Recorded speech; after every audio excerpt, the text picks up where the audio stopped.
Bonjour, ici Ali Jalali de l'Université d'Ottawa et aujourd'hui on va parler de l'anatomie du cœur. Le corps est un organe creux et musculaire qui assure la circulation du sang en pompant le sang par des contractions rythmiques vers les vaisseaux sanguins et les cavités du corps. Sur cette image, on voit le cœur situé dans le médiastin à l'intérieur de la cage thoracique. La cage thoracique est limitée antérieurement par le sternum, qui est lui-même formé par trois parties, le manobrium, le corps sternal et l'appendice exiphoïde. On y voit aussi l'articulation manobrio-sternale, appelée aussi langue sternale de Louis, et l'articulation exiphi-sternale, formée entre le corps et l'appendice exiphoïde. Sur la vue latérale de la cage thoracique, on voit les 12 paires de côtes. Une vue postérieure nous montre la partie thoracique de la colonne vertébrale. Le corps est situé dans la cavité centrale du thorax qu'on appelle le médiastin. Le médiastin est la région de la cage thoracique qui est située entre les deux poumons. Le médiastin lui-même est divisé en différentes parties. En dessinant un plan horizontal qui joint l'angle sternal avec le disque intervertébral T4-T5, on divise le médiastin en médiastin supérieur et inférieur. Le cœur se trouve dans le parti moyen du médiastin inférieur, limitant ainsi le médiastin antérieur devant lui et le médiastin postérieur en arrière. Pour assurer sa protection et éviter le frottement, le cœur s'entoure d'un sac fibrocéreux appelé le péricarde ou sac péricardique. Le péricarde est lui-même formé de deux feuillets, le péricarde pariétal et le péricarde viscéral, appelé aussi épicarde. Entre ces deux couches se trouve la cavité péricardique. Ici, on voit la position du cœur dans la cavité péricardique située dans le médiastin moyen. Comme on le voit, le cœur est placé obliquement, 2/3 du côté gauche et 1/3 du côté droit de la ligne médiane. Le cœur a la taille approximative d'un point serré et la forme d'une pyramide. L'apex est dirigé antéro-inférieurement vers le 5e espace intercostal gauche et sa base se trouve postérieure. On y trouve aussi trois surfaces. La surface antérieure ou la surface sternocostale, qui est formée en grande partie du ventricule droit.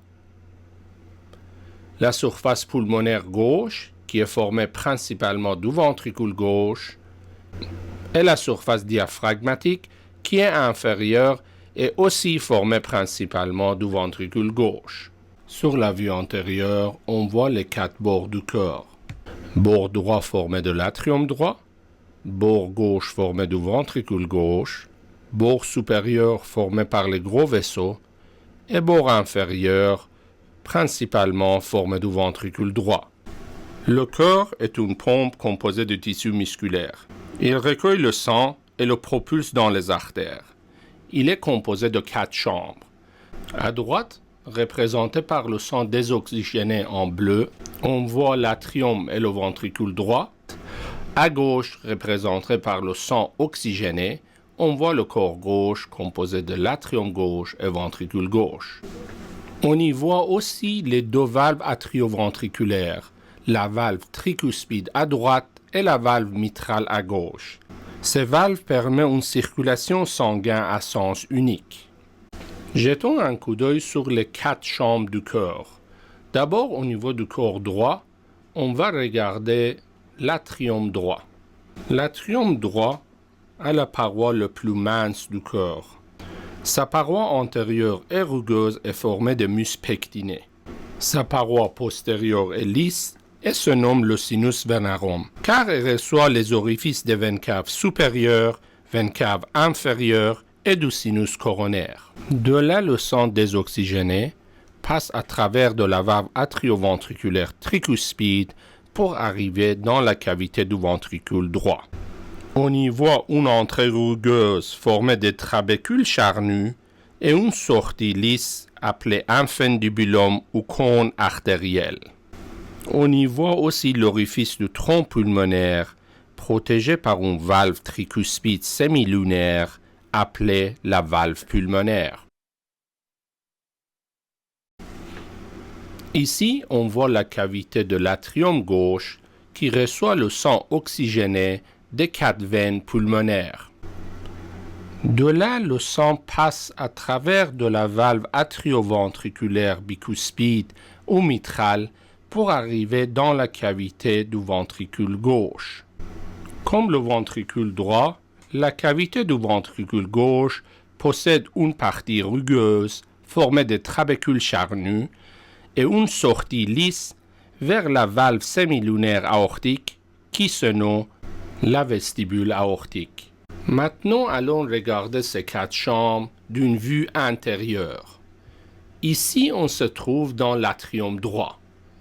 En haut, on a la veine cave supérieure et en bas, la veine cave inférieure. Devant nous, on voit le septum interatrial avec la fosse ovale et en bas, on voit l'orifice du sinus coronaire.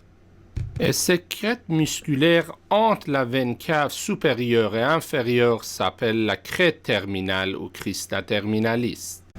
Cette crête divise la cavité en 2 parois. Paroi antérieure rugueuse formée de mus pectinés et la paroi postérieure lisse qui se nomme aussi sinus venarum parce qu'elle reçoit les orifices des veines caves supérieures et inférieures et du sinus coronaire.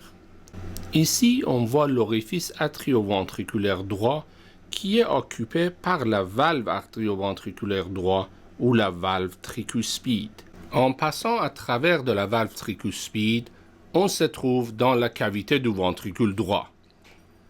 Ici, on voit la partie rugueuse formée des trabécules charnus et les muscles papillaires. Les 3 muscles papillaires s'attachent au cordage tendineux aux extrémités desquels on trouve les cuspides de la valve tricuspide.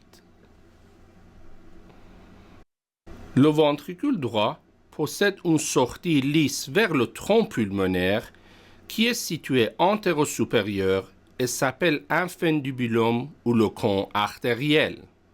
Le sang désoxygéné passe à travers de la valve pulmonaire pour aller vers les poumons. Le sang oxygéné arrivant des poumons passe à travers des 4 veines pulmonaires pour arriver dans la cavité de l'atrium gauche. Comme on le voit, la cavité de l'atrium gauche est totalement lisse, excepté celle située au niveau de l'auricule gauche qui présente un réseau de muscles pectinés fins. L'orifice atrioventriculaire gauche possède une valve bicuspide appelée la valve mitrale. En passant à travers de la valve mitrale, on s'y trouve dans la cavité du ventricule gauche. On y voit les muscles papillaires, les cordages tendineux et les 2 cuspides de la valve mitrale. Ces muscles papillaires et les trabécules charnus qu'on voit ici forment la partie rugueuse du ventricule gauche. Ici, on voit la sortie lisse du ventricule gauche qui se nomme le vestibule aortique et se termine par une valve tricuspide semilunaire appelée la valve aortique. Maintenant, on va commencer notre étude de la vascularisation du corps qui se fait par les artères coronaires et les veines cardiaques. Ici, on voit l'artère coronaire droite qui débute au niveau du sinus aortique droit et l'artère coronaire gauche qui débute au sinus aortique gauche. L'artère coronaire gauche se divise en 2 branches. Artère circonflexe qui se dirige postérieurement et artère interventriculaire antérieure qui va vers l'apex en passant dans le sillon interventriculaire antérieur. L'artère coronaire droite à son tour passe dans le sillon coronaire pour tourner postérieurement et arrivant dans le sillon interventriculaire postérieur, elle donne l'artère interventriculaire postérieure.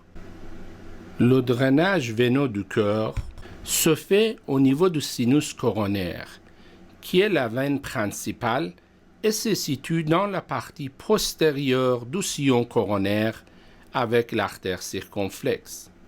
Elle se termine dans l'atrium droit. Les principales tributaires du sinus coronaire sont la grande veine cardiaque qui accompagne l'artère interventriculaire antérieure, la petite veine cardiaque qui accompagne l'artère marginale droite et la veine cardiaque moyenne qui accompagne l'artère interventriculaire postérieure. Le système de conduction cardiaque est le système de transmission d'un flux nerveux au sein même du myocarde. Il est composé de différentes parties. Le nœud sinusal SA est situé dans l'atrium droit à l'extrémité supérieure de la crête terminale. Il est le centre rythmogène ou le pacemaker du cœur. Le nœud atrioventriculaire AV est situé dans la partie inférieure du septum interartérial en haut de la valve tricuspide. Le faisceau de His ou le faisceau atrioventriculaire se situe dans la partie membraneuse du septum interventriculaire. Ce faisceau se divise en deux branches droite et gauche dans la partie musculaire du septum interventriculaire. Ceci termine notre leçon sur l'anatomie du corps. Merci et à bientôt.